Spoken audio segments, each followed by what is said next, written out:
김앤장, 한덕수 그리고 보수 법조 7년 그다음에 2심에서 집행유예. 한덕수가 여유를 가진 거는 내란 방조가 무너지고 집행유예로 나온다 해도 끝까지 거기에 희망을 갖고 있었어요. 근데 왜 특검에서 이걸 내란 방조라고 했을까? 그러니까 그게 힘이었다고 변호사들이 힘이었다고 우리가 그때 계속 얘기했잖아요. 그렇죠. 네, 그러니까 현실적으로는 안 맞는 말인데 이분들이 패착이 그거라고 생각을 하더라고요. 네, 너무 네, 자기네들 재판부를 잘못 만났다.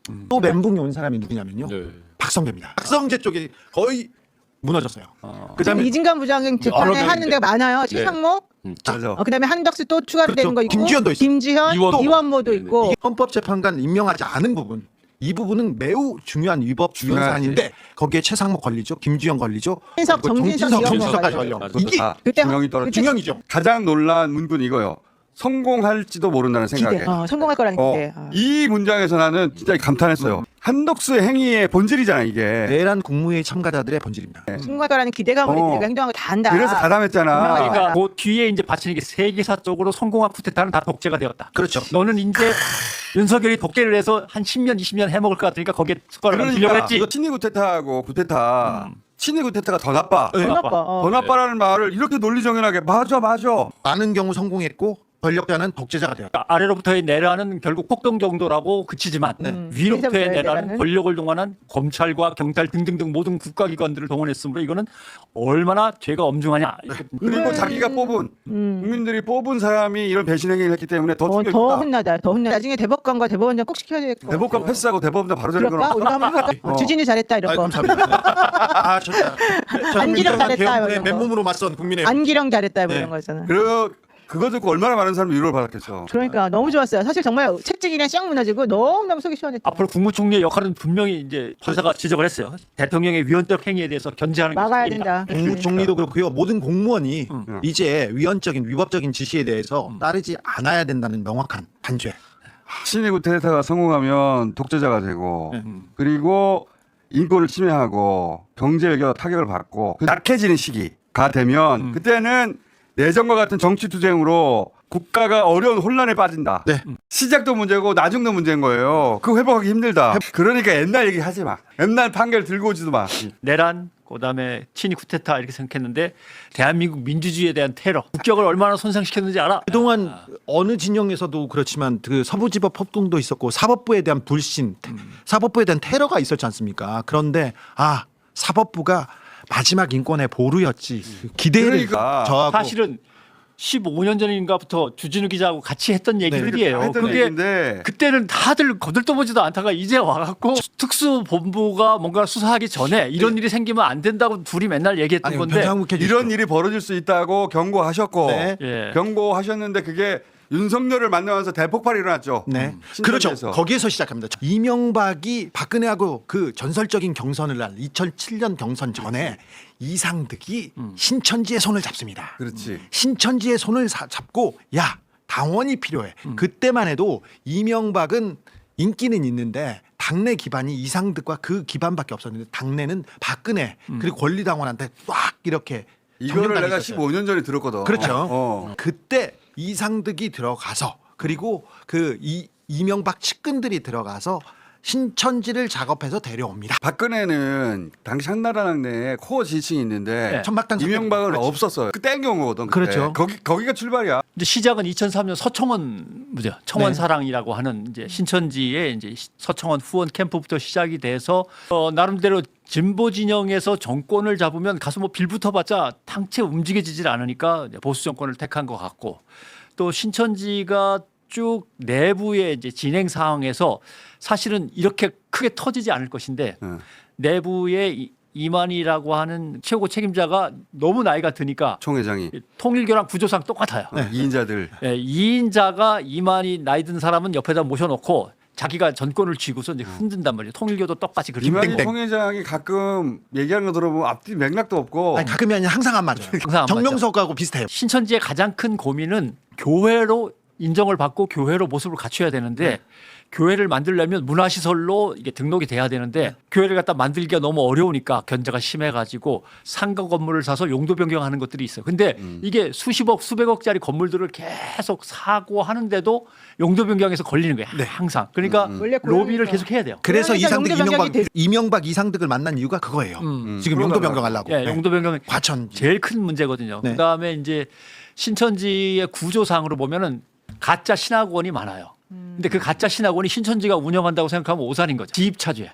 지역별로 여기서 강남에서 내가 그러면 가짜 신학교 만들어 가지고 버는 돈은 뭐 반띵을 한다든가 아. 이게 지입차주란 말이죠. 그러니까 돈 관계가 얽혀 있거든요. 정확하다, 그러니까 진짜. 거기서 수익이 나야 돼. 네. 그런 점에서 신천지는 계속 로비의 필요성이 있었는데 또 하나 이제 신천지는 늘 통일교를 부러워하고 통일교는 신천지를 부러워하는데 신천지가 통일교를 부러워하는 건 저렇게 글로벌하게 뭔가 글로벌하게 폼난다. 기업 비즈니스를 펴야 되는데 폼난다. 맨날 안에서 애들만 닥달해가지고 돈만 좀 뜯고 이거는 너무 좀 그렇지 않나 이게 이제 부러운 거고 통일교는 그 수십 년 역사에서 3만 명밖에 안 되는데 저기는 몇 년 뭐 그게 뛴 것 활동성. 같지도 않은데 30만이라는 그렇죠. 저 조직력과 젊고 충성도. 활동적이다. 그 충성도 그런 거. 이걸 늘 부러워하는 거죠. 교감을 하다 보니까 평에 있는 통일교 본부 성전을 짓고 나서 남는 땅은 또 신천지한테 팔아가지고 신천지가 거기다가 그런 또 서로의 건물을 관계도 짓고 있어요? 그러면서 가끔 만나서 축구 대회도 하고 네. 이제 그리고는 서로 어려울 때 도와주기도 합니다. 변호사를 오. 도와주기도 하고 그리고 책임 당원이 당에 어떻게 기여를 해야 되는지 이런 얘기도 서로 벤치마킹합니다. 신천지가 버티면서 나름대로 역학검사에 대대로 협조를 안 했다는 것 때문에 이만희 총재하고 네. 그다음에 바로 그 밑에 있던 이인자 고동환 씨가 구속돼 버립니다. 사실은 고동환은 그동안 이인자로서 횡령한 액수가 꽤 많아. 여기에 대해서 사람들이 계속 이제 탄핵을 하자고 상소문을 올렸는데 이만희 씨가 자기를 갖다 보필하는 이인자니까 막았단 말이에요. 감옥에 갔다 오니까 더 끈끈해진 거예요. 오히려. 그래가지고 같이 갔다 오니까 감옥에 간 사이에 고동환의 세력들을 밀어내고 이제 전문 이제 세력들이 이제 고동환을 갖다 견제하려고 자리를 잡았는데 이만희가 감옥에서 나오자마자 같이 나왔죠. 이제 보석으로 같이 나오자마자 다시 이인자로 올리면서 친 거예요. 그랬는데 지금 이제 신문 기사에 잘 보시면 최모 씨라고 나와요. 네. 집화장을 지낸 최모 씨. 최모 씨는 고동환에 대한 탄핵 상소문을 올리던 사람이네. 몇십 페이지짜리를 만들어 가지고 올린 사람이에요. 고동환을 횡령 비리 같은 게 많으니까 제끼고 이 사람을 중용할 줄 알았는데 고동환을 중용하고 이 사람을 내친 거죠. 그러니까 그 사람이 갖고 있던 그 수십 페이지의 상소문이 지금 기자들한테 요약본이 돼가지고 돌아다니고 있는 거예요. 상당히 간단한 문제인데 예를 들면 거기에 최 씨가 안 나오고 차 씨가 나올 때가 있어요. 네. 차 씨는 그러니까 새누리당, 한나라당, 국민의힘으로 이어지는 그 라인 속에서 예전에 아마 한나라당 시절이죠. 수석 부대변인이었어요. 네. 비상근 부대변인 출신이라고. 청년 직능 단체자 그랬어요. 직능 회장. 신천지에서는 청년 직능단체 회장 같은 거 하고 네. 그대로 국회의원 보좌관으로 들어가서 한나라당 본부로 들어가 가지고 부대변인까지 했단 말이에요. 비상근. 2000년대 초반부터 활동하던 사람. 박근혜 캠프 같은 경우는 박근혜 캠프 앞에는 국민행복이라는 게 항상 붙었죠. 네. 국민행복 종교본부에 많이 얼굴이 낯익은 노인이 한 분 계셔가지고 다시 찾아왔더니 신천지. 신천지의 수석장로 황모 씨였단 말이에요. 네. 그걸 갖다 딱 얘기하니까 저분은 국민 행복을 위해서 화물 트럭 연대 협회의 부회장인가 그래가지고 우리가 모셔온 거지 종교하고는 아무 상관이 없어라고 변명을 했지만 나중에 그 사람의 임명장을 훔쳐갖고 보니까 종교 담당으로 돼 있는 거예요. 네. 종교 담당으로. 그런데 신천지의 수석장로가 종교 담당이 돼가지고 대통령 캠프에 들어가 있으면 무슨 일을 하겠어요? 그러니까. 화물트럭 운전사들한테 선거운동을 하겠어요? 아니잖아요.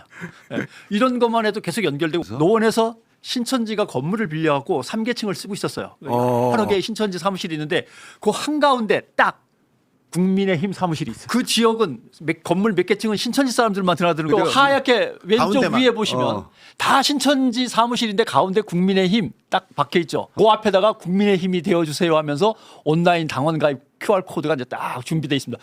수사에서 지금 통일교도 그렇지만 신천지에 대한 그 진전이 꽤 있어요. 그런데 너무 많아요. 통일교는 사실은 북한하고 평화자동차를 만들고 북한 사업을 거들면서 대한민국 정부하고는 좀 떨떠름해졌어요. 그럴 수밖에 없는 것이 북한에 가서 뭐 미국 국적이니까 상당수가 그 미국 국적을 갖고 있는 통일교 신도들이 북한을 드나들면서 엄청난 사업을 벌이고 북한의 달러 벌이에 이제 상당히 도움을 주고 하다 보니까 좀 떨떠름해지고 오히려 민주당 쪽하고는 뭐 그렇게 또 나쁠 일이 없어. 북한 사업을 열심히 하면서 남북 교류 어쩌고저쩌고 사업하다고. 하니까 예, 그런 문제가 있었는데 신천지는 계속되는 어떤 비리에다가 또 교주가 구속됐을 때 네. 교주 구명 운동을 하기 위해서 교주 구명 운동을 하기 위한 모금 운동을 했어요. 성금 모금을. 네. 그게 또 한 뭐 100억이나 200억 정도 된다고 하는데 그 보면은 공진단도 있고 뭐 산삼 산 것도 있고 흔적이 있는데 그 돈이 다 현찰로 걷었단 말이에요. 어디로 갔는지 없어진 거예요.